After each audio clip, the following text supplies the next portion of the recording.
Bismillahirrahmanirrahim. Hello and welcome to program Insight in V News English.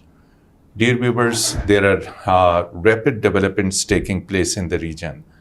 And most importantly, Government of Pakistan has internationalized most important issue that is between India and Pakistan, that is the unilateral decision by Government of India to put Indus Water Treaty in abeyance.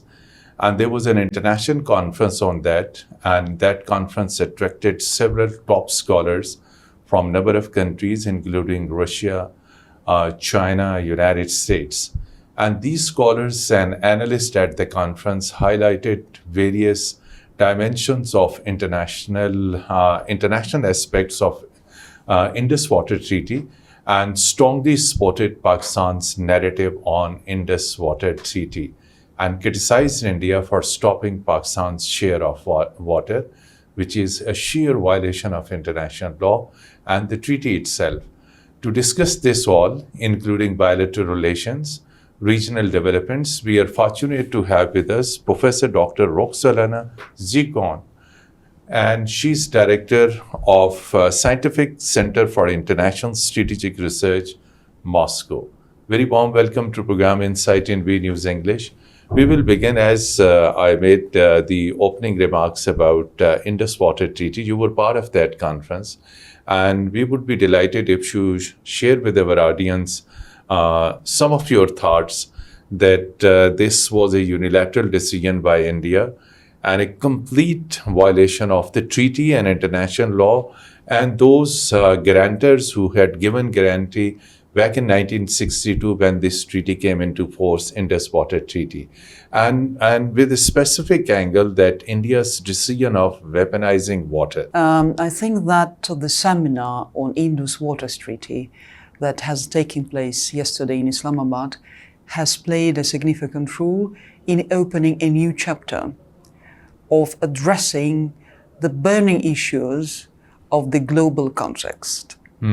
The global context is related to the expansion of the geopolitical frictions and tensions in the region of South Asia. True. And if we compare the stances and narratives of India and Pakistan, we can clearly see that India started to lose its grip and its visionary strategy from the very moment when the policymakers in New Delhi, and of course I mean Narendra Modi and his ultra-nationalist position with extreme populism, which is not doing a good service for the future of India and definitely for its peaceful neighborhood.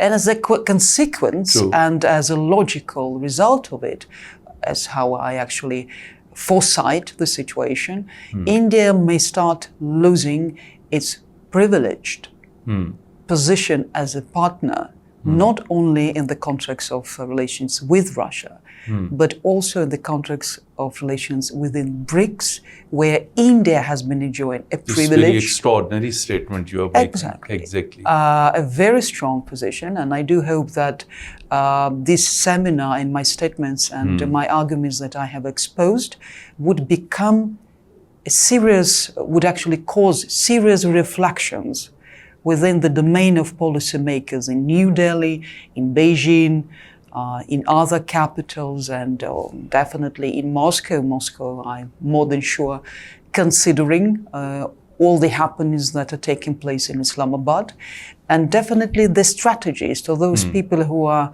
actually focused on strategic balances and disbalances in the region of South Asia will be taking more seriously what has taken place yesterday in a convention center of Jinnah. So I think that if we look much closer at the stance of Pakistan, we will see not only an official traditional position of reflection or resistance against of its traditional enemy. I think that discussion highlighted a completely new reality.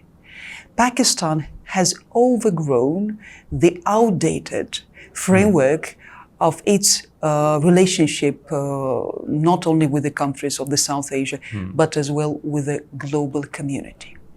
And I have mentioned that the Islamabad peace talks have been just the beginning of a new process, of the new diplomatic leverage that Pakistan has reached.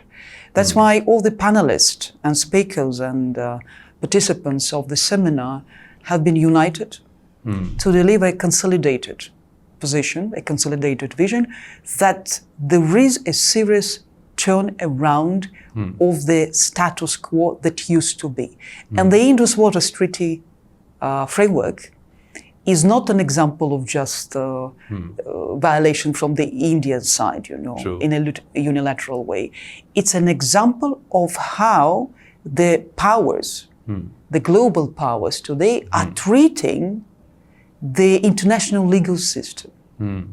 So the arrogance and disrespect causes predicaments for the war conflicts, causes disbalances within the security architecture. True. Therefore, Pakistan has become an illustration of what can happen or what can start happening in the nearest future in all other parts of the world in different domains. That's why those diplomats who were present yesterday, I think they were really attentively receiving all those messages and reflecting how that can be addressed to their respective countries.